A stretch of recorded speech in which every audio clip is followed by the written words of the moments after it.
제가 목사 수업을 받기 위해서 신학대학원에 들어간 것은 1980년이었습니다. 1980년이라면은 지금부터 약 이제 한 40년 전과 같은 오래전의 일이 됩니다. 여러분 1980년도에 무슨 일이 일어났는지 알고 있을 것입니다. 80년도에 광주에서 광주 민주화 항쟁 사건이 일어났습니다. 그런데 그 해에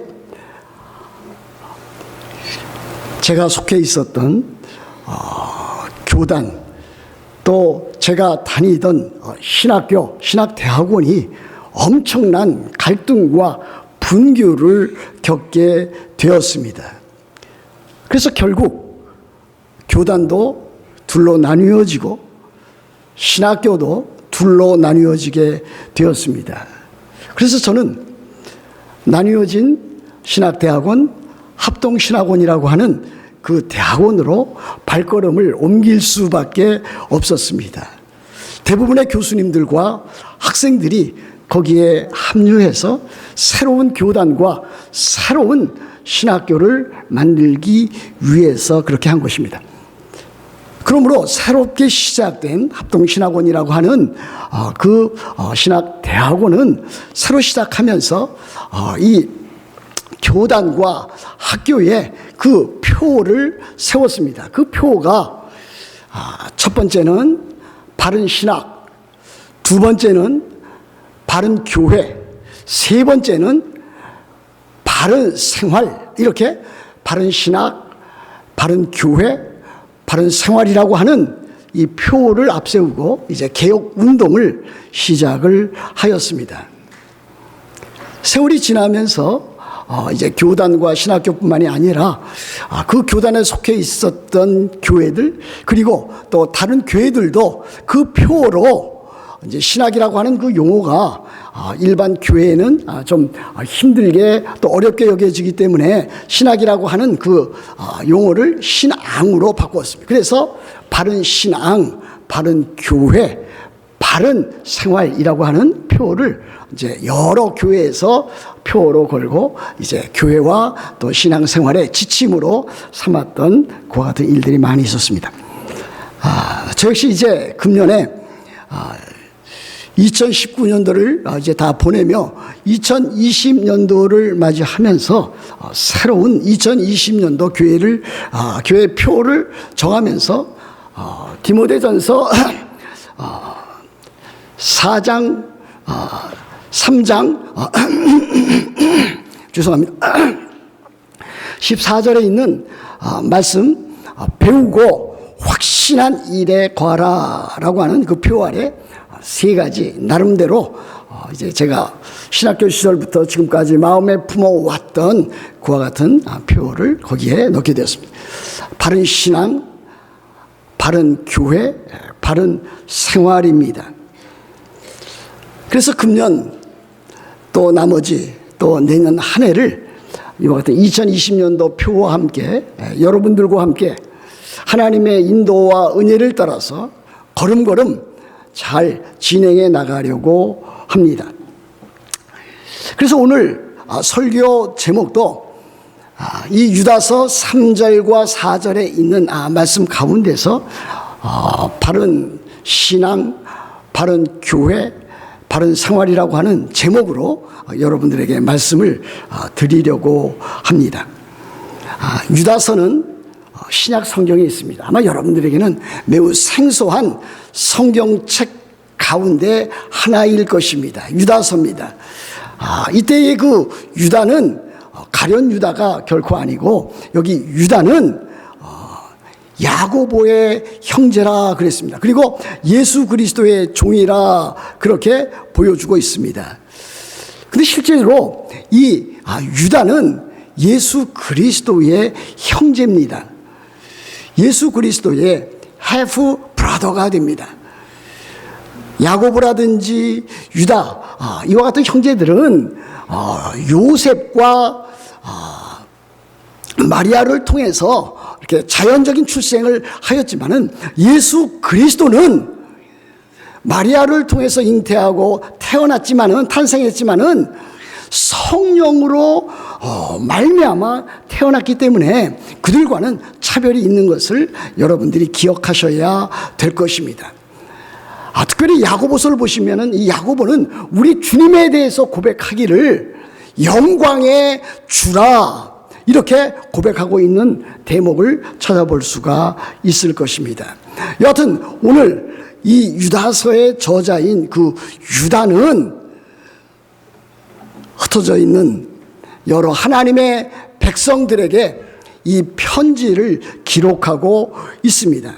그 기록한 이유와 목적이 3절과 4절에 잘 드러나 있습니다. 이렇게 되어 있습니다. 사랑하는 자들아, 우리가 일반으로 받은 구원에 관하여 내가 너희에게 편지하려는 생각이 간절하던 차에 성도에게 단번에 주신 믿음의 도를 위하여 힘써 싸우라는 편지로 너희를 권하여야 할 필요를 느꼈노니 이는 가만히 들어온 사람 몇이 있음이라. 그들은 옛적부터 이 판결을 받기로 미리 기록된 자니 경건하지 아니하여 우리 하나님의 은혜를 도리어 방탕한 것으로 바꾸고 홀로 하나이신 주제 곧 우리 주 예수 그리스도를 부인하는 자니라. 그렇게 되어 있습니다. 유다가 이 유다서를 기록하면서 가장 먼저 기록하려고 하는, 그들에게 전하려고 하는, 성도들에게 전하려고 하는 메시지가 있었습니다. 그것이 사랑하는 자들아, 우리가 일반으로 받은 구원에 대하여 내가 너희에게 편지하려는 생각이 간절하던 차에 그랬습니다. 이 유다는 교회 성도들에게 성도들이 반드시 알아야 될 일반으로 받은 구원에 대해서 그는 편지하기를 원했습니다. 그런데 그 다음에 보시면은 갑자기 돌발적인 사건이 나타나 있는 것을 볼 수가 있습니다. 그러면 우리들은 먼저 이 유다가 교회 성도들에게 참 먼저 전하려고 했던 일반으로 받은 구원에 대해서 알아가야 될 것입니다. 성도 여러분들도 알아가야 될 것이고 저도 그것을 잘 알아서 여러분들에게 우리 성도들이 일반으로 받은 그 구원이 무엇인지 밝히 보여주어야 할 것입니다. 일반으로 받은 구원이라 그렇게 말하고 있습니다. 이것은 성도들이 받은 구원을 일컫습니다. 하나님께서 예수 그리스도 안에서 성령으로 말미암아 우리 죄인들에게 베푸신 하나님의 구원의 큰 일, 이것이 다름 아닌 일반으로 받은 구원입니다. 여러분들 가운데서 예수 그리스도를 주로 구주로 받고 하나님의 아들로 믿는 사람은 다름 아닌 구원을 받은 백성이라 말할 수 있을 것입니다. 구원을 받은 하나님의 백성은 예수 그리스도 안에 있습니다. 예수 그리스도 안에서는 차별이 없습니다. 예수 그리스도 안에서는 유대인이나 이방인이나 차별이 없습니다. 예수 그리스도 안에서는 남자나 여자나 차별이 없습니다. 예수 그리스도 안에서는 종이나 자유자나 차별이 없습니다. 왜 그렇습니까? 예수 그리스도 안에서 하나님께서 주신 구원이 임했기 때문입니다. 여러분, 이 구원을 우리들이 이 용어를 시간대별로 나누어서 생각해 볼 수 있습니다. 우리들이 얻은 구원은 과거적인 구원, 또 우리들이 얻어가고 있는 현재적인 구원, 우리들이 앞으로 얻을 미래적인 구원, 이렇게 세 가지 차원으로 나누어서 우리들이 알아볼 수 있습니다. 과거적 차원의 구원이라고 하는 것은 무엇입니까? 우리들이 다른 사람들로부터 또는 다른 사람들에게 이렇게 도전합니다. 당신은 구원을 받았습니까? 그 질문에 여러분들은 대답할 수 있어야 될 것입니다. 여러분들은 나는 구원을 받았습니다. 나는 예수 그리스도를 믿고 예수 그리스도로 말미암아 하나님의 자녀와 하나님의 백성이 되었습니다. 이렇게 말을 할 수 있는 사람이라면 바로 구원을 받은 사람입니다. 이와 같은 구원을 우리들이 받았습니다. 예수 그리스도의 십자가와 예수 그리스도의 부활로 말미암아 우리들이 죄와 사망으로부터 우리들이 구출함을 받고 죄의 속량, 죄 사함을 받고 예수 그리스도의 부활로 말미암아 새 생명을 우리들이 얻었습니다. 이것이 우리들의 과거적 구원입니다. 현재적인 구원은 무엇입니까?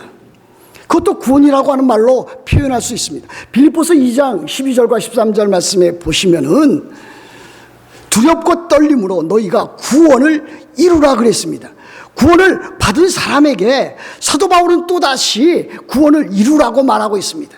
그 구원은 구원받은 자로서 이 세상 살면서 구원을 이루어가는 곳,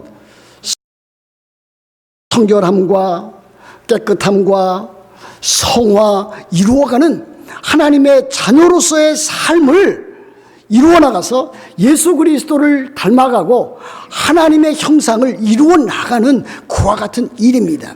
두렵고 떨림으로 구원을 이루어 나가야 됩니다. 이것이 그리스도인의 삶의 모습입니다. 그뿐 아닙니다.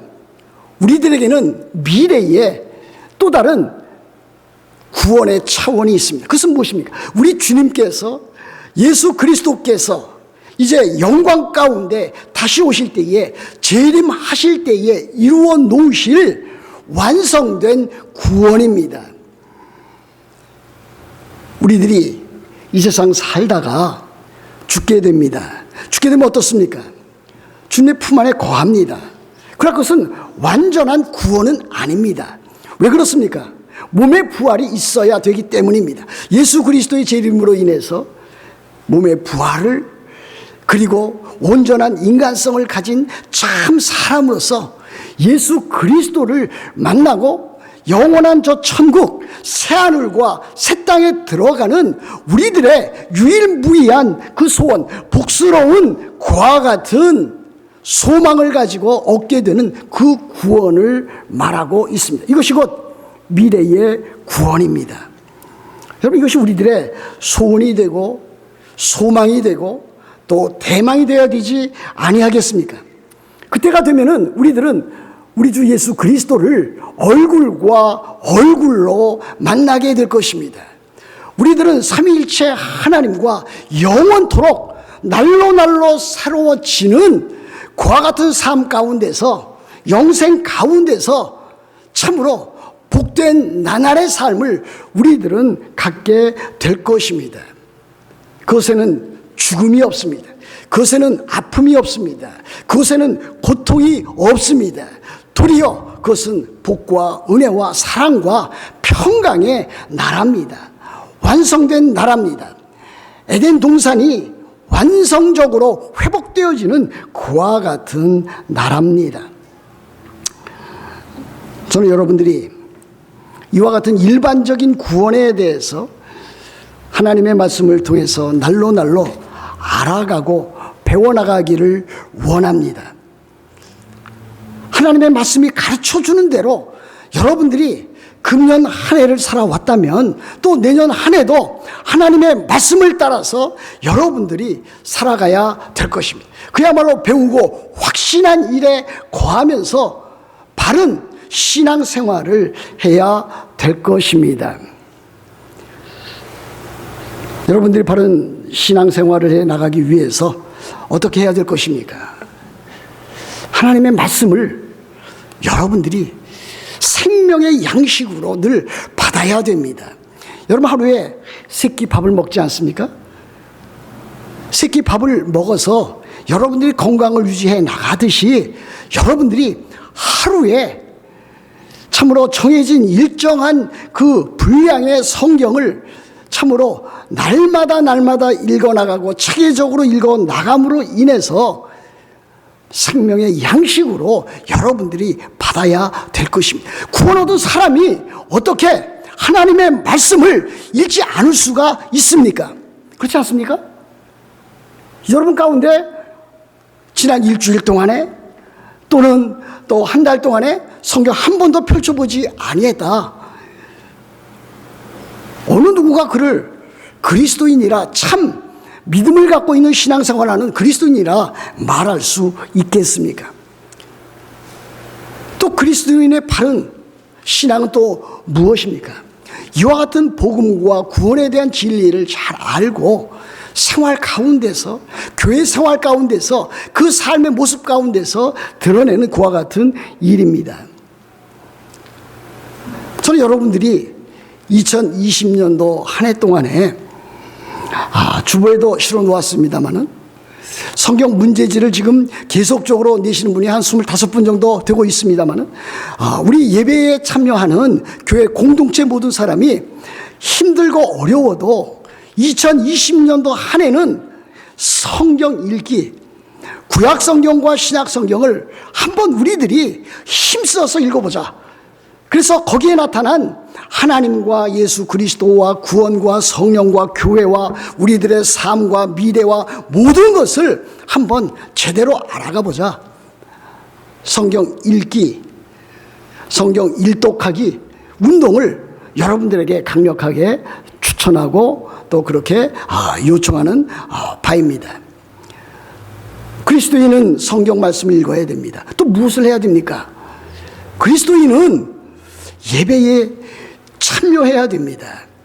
예배를 통해서 하나님께 영광을 돌려드리고 이 공동체적인 예배를 통해서 참으로 우리를 성령께서 하나 되게 하셨다라고 하는 것을 날마다 확인시켜 나가야 됩니다. 교제하면서, 예배하면서, 만나면서, 기도회를 가지면서, 수요 예배, 새벽 기도회 이와 같은 것을 가지면서 우리들은 참으로 바른 신앙을 우리들이 가져야 될 줄로 믿는 것입니다.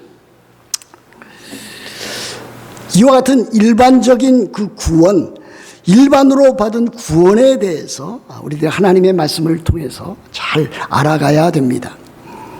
그런데 이 유다서에는 일반적인 삶 진행하다가 갑자기 어려운 일에 봉착하게 되었습니다.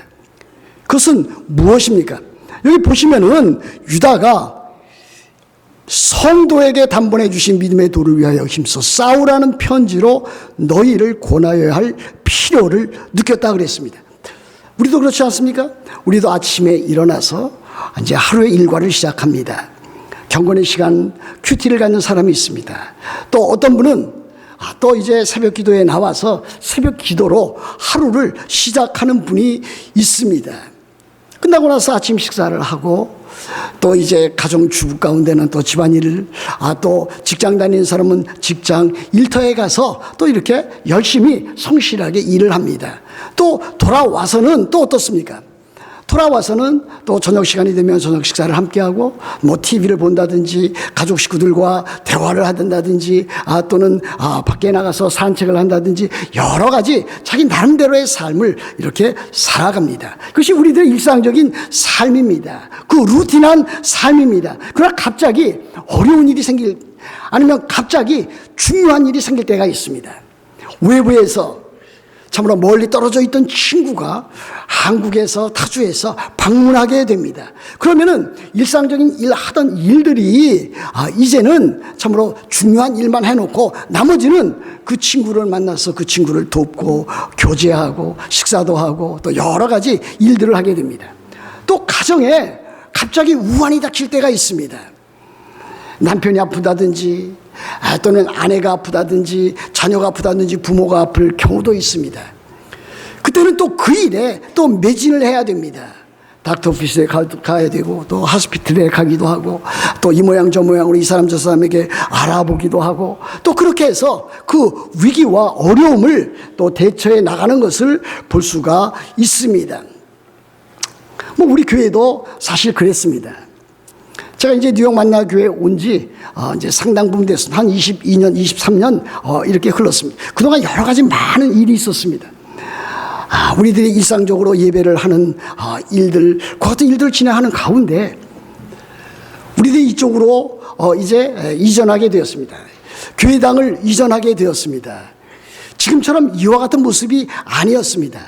이를 위해서 수고하신 많은 분들이 있는 것 저는 알고 있습니다. 그러다가 이제 이제 교회당을 증축해 나가자. 그러다가 주변에 많은 반대가 있어서 그 일로 인해서 이 교회당 증축하는 일이 참 멈추게 되었습니다. 그래서 5년 반 동안 우리 사랑하는 성도들이 다 함께 힘을 모아서 그 일에 대처를 했습니다.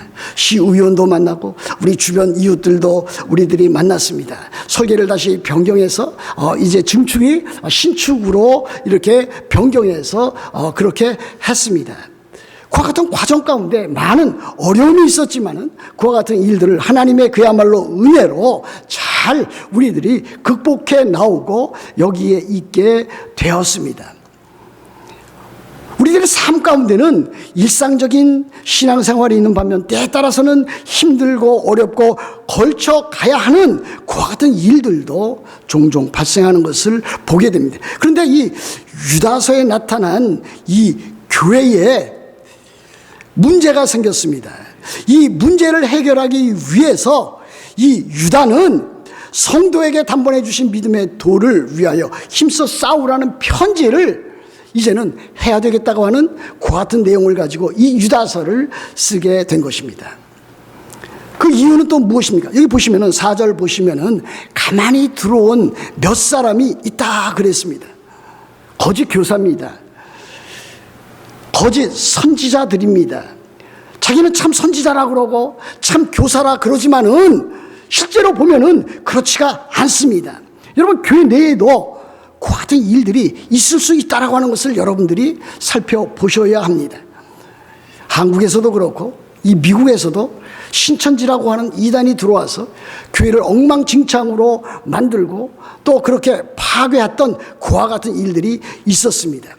교회에 가만히 들어온 잘못된 사람들을 분별할 수 있어야 될 것입니다. 그와 같은 사람들은 무엇이라고 써 있습니까? 그들은 옛적부터 이 판결을 받기로 미리 기록된 자니 그랬습니다. 이 판결은 무엇입니까? 하나님의 심판, 지옥, 형벌, 돌이킬 수 없는, 회개할 수 없는 그와 같은 자들인 것을 보여주고 있습니다. 그와 같은 자들에 대해서 우리들은 늘 경각심을 가져야 될 것입니다. 그 같은 자들은 실제적으로 학자들은 말하기를 영지주의에 속해 있었던 자들이라 그렇게 말을 하고 있습니다. 아마 초기의 영지주의자였을 것입니다. 영지주의라고 하는 것은 나스티시즘이라 그러는데 이 영지주의자들은 이원론적인 생각이 박혀 있었던 사람입니다. 그들은 영혼은 거룩하고 성결한 것이지만은 깨끗한 것이지만은 육체 바디 세상은 악하고 더러운 것이다 라고 하는 그와 같은 생각을 가지고 그렇게 거짓 신앙생활을 했던 사람들이었습니다. 그래서 그들이 한 것은 무엇입니까? 예수 그리스도의 성육신을 부인했습니다. 예수 그리스도께서 우리처럼 사람의 모양을 가지고 종의 형체를 가지고 이 세상에 오신 것을 그들은 부인했습니다. 그러므로 그들의 잘못된 그와 같은 일들에 대해서 이제 지적하고 있는 것입니다. 그들의 잘못은 무엇입니까? 오늘 여기 성경에 보면 우리 하나님의 은혜를 도리어 방탕한 것으로 바꾸었다 그랬습니다. 두 번째는 무엇입니까? 홀로 하나이신 주제 곧 우리 주 예수 그리스도를 부인했다 그랬습니다. 그런 사람들은 자기 자신이 경건하다고 말하지만은 자기 자신이 참으로 옳다고 하는 신앙생활을 강조하고 있지만은 또 다른 사람을 또 그렇게 가르치려고 나서지만은 그런 사람이 결코 아니라고 하는 것을 보여줍니다. 그런 사람은 경건하지 아니한 사람이라 그렇게 말하고 있습니다. 하나님의 은혜를 방탕한 것으로 사욕거리로 바꾸는 사람이라 그렇게 말하고 있습니다. 대부분 이단에 속해 있는 사람들, 바로 이와 같은 경건하지 아니한 사람들, 참 도리어 사욕거리로 방탕한 것으로 바꾸어 나가는 사람들입니다. 여러분, 죄라고 하는 것이 무엇입니까? 죄라고 하는 것이 무엇입니까? 죄라고 하는 것을 아주 가볍게 여기는 사람이 있습니다.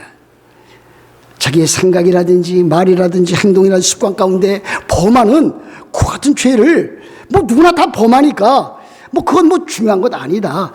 그와 같은 것을 한다고 해서 특별한 일이 아니다. 그와 같은 일을 하나님께서 싫어한다고 말할 수 없다. 그렇게 말을 하는 사람이 없지 않아 있습니다. 그래서 사람들은 죄에 대해서 교회에서 설교를 하면은 매우 싫어합니다. 그 대안이 무엇입니까? 세상에서 힘들고 어렵게 일주일 내내 참으로 힘들고 어렵게 살아왔는데 왜 교회에서 또다시 죄를 거론하고 왜 회개하라는 메시지를 전하느냐? 우리에게 필요한 것은 그와 같은 것이 아니다. 우리에게 필요한 것은 회개가 아니라 우리들에게 필요한 것은 사랑이요, 용서요, 환영이요, 화평이요, 기쁨이다. 그와 같은 메시지만 전하면은 그것은 목사의 할 일이다. 그렇게 주장하는 사람이 있습니다. 여러분, 그렇지 않습니다. 여러분 가운데 마음의 화평, 기쁨, 사랑, 그 교제, 풍성한 것을 누리기 위해서는 죄의 문제를 다루지 아니할 수가 없습니다. 그건 왜 그렇습니까? 이 세상에 나오는 모든 문제들은 다 죄가 그 뿌리이기 때문에 그렇습니다. 여러분, 가정을 보십시오. 가정 여러분 평안합니까? 여러분 가정 행복합니까? 부부지간에 참으로 아름다운 사랑의 교제가 풍성하게 이루어집니까? 대화다운 대화가 이루어집니까? 신앙적인 교제가 이루어집니까? 부모와 자식지간에는 어떻습니까? 그것이 잘 되지 않지 않습니까? 그 원인이 무엇입니까? 죄 때문에 그렇습니다. 개인의 부패한 성품 때문에 그 타락한 본성이 앞서 나오기 때문에 그것을 절제하지 못하고 그것을 폭발적으로 말하기 때문에 그 같은 일들이 생기는 것을 볼 수가 있습니다. 죄는 경건하지 않음입니다. 그리고 불의한 일입니다. 그래서 사도 바울이 로마서 1장 18절에서 아주 죄에 대해서 명백하게 지적하고 있지 않습니까? 이렇게 말씀하고 있습니다. 하나님의 진노가 불의로 진리를 막는 사람들의 모든 경건하지 않음과 불의에 대하여 하늘로부터 나타난 하나님의 진노, 그 진노가 경건하지 아니한 사람들, 불의로 불의를 행하는 사람들에게 나타난다라고 하는 것을 보여주고 있습니다. 바로 그러므로 참으로 여기 나타난 가만히 들어온 몇 사람은 바로 하나님의 판결을 받기로 작정되어진, 하나님의 심판을 받기로 작정되어진 그들의 불경건함과 불의로 인해서 참으로 영원한 형벌을 받기로 되어 있는 그와 같은 사람들을 보여주고 있습니다. 세상에 있는 사람들이 아닙니다. 교회에 들어와 있는 사람입니다. 교회에 들어와서 그와 같은 일을 꾸미고 그와 같은 일을 행하는 사람은 그와 같은 결과를 얻지 아니할 수가 없다. 그와 같은 사람은 하나님의 은혜를 방탕한 것으로 바꾸고 홀로 하나이신 바로 우리 주 예수 그리스도를 부인하는 그와 같은 사람인 것을 우리들에게 가르치고 있습니다. 여러분들, 오늘 말씀을 드립니다. 우리들은 바른 신앙을 가지고 바른 생활을 해 나가야 될 것입니다. 그래야만 바른 교회를 세워 나갈 수 있습니다. 바른 교회를 세워 나가기 위해서는 구호로만 되는 것이 아니라 바른 신앙을 가지고 삶 가운데서 그와 같은 열매를 가정에서 또 일터에서 교회에서 이루어 나가는 사람들이 교회에 와서 교회를 섬겨 나갈 때에 바른 교회가 세워지는 것을 볼 수가 있습니다. 그렇게 하기 위해서 우리 그리스도인들은, 하나님의 백성들은 참으로 죄에 대해서 아주 민감해져야 됩니다. 여러분, 죄에 대해서 민감합니까? 죄라면 여러분들 참으로 미워하고 참으로 죄에 대해서 저항을 하고 있습니까? 그리스도인 아무리 작은 죄라도, 참으로 작은 죄라도 그 죄에 대해서 뼈저린 자성과 회개와 그 죄를 끊어버리고 죄를 미워하는 그와 같은 일들을 해야 합니다. 그렇게 하지 않으니까 만나는 사람들하고 항상 부닥치는 것입니다. 갈등이 생기는 것입니다. 상대방이 잘못했을 경우에 우리 그리스도인은 당해야 되죠. 당할 수밖에 없습니다. 그러나 자기가 만약 그렇게 한다면은 그것은 잘못된 사람의 태도가 될 것입니다. 죄에 대한 자각을 가지고 그것을 회개하고 거룩하게 살겠다고 하는, 하나님의 은혜를 받아서 그렇게 살겠다고 하는 참으로 믿음을 가지고 살아갈 때에 참으로 그는 거룩한 삶을 살 수 있고 거룩한 삶을 통해서 하나님의 교회, 거룩한 교회를 이루어 나갈 수 있는 줄로 믿습니다. 여러분들이 다 참으로 바른 신앙을 가지고 바른 생활을 통해서 바른 교회를 이루어 나가시기를 우리 주 예수 그리스도의 이름으로 축복합니다. 기도합니다.